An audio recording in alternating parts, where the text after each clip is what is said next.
I think there are two instruments or tools or whatever you want to call them that can take perfectly normal, usually sane people and turn them into maniacs instantly.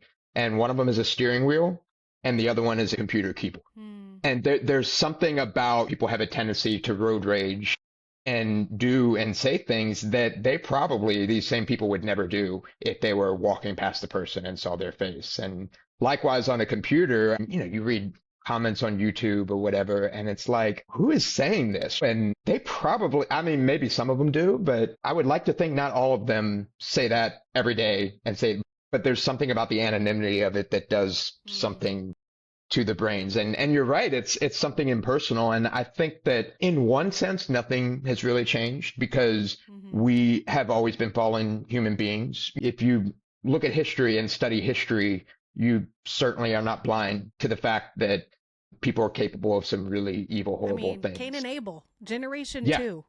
Yep. Yeah. Didn't get the greatest start for sure. And so that I don't think has changed, but what has changed is the tools we have Mm. to do something with it and the ways we have to exercise it. So, Mm. in Cain and Abel's days, Cain had to walk up and, physically do something to murder his brother, right? So there's something physical in ancient times, medieval warfare, even up to a couple hundred years ago. If you're going to go to war, you're going to war. And then people still do today, certainly. I'm not downplaying that.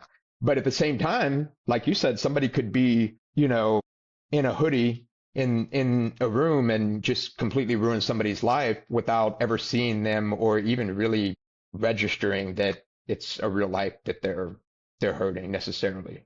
And I think about self-driving cars and everything, and people debate the pros and the cons. But one thing about it, these self-driving cars had better have some really strong security because I do not want to get carjacked remotely.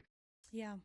But just thinking about that, aside from the obvious dangers, and nobody would want that to happen, but it's gonna sound weird, but if I'm gonna get carjacked, I want like a real person to do it and put some skin in the game. It doesn't make it okay, and in a lot of ways, it would make it scarier and everything. But at least you have a situation where someone, even though they're doing something horrible that isn't excusable, they're doing it themselves and they're making an effort to do it versus somebody in a hoodie.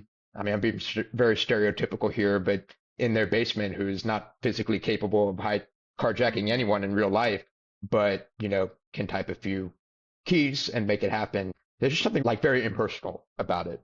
Again, not that it would be better the other way around.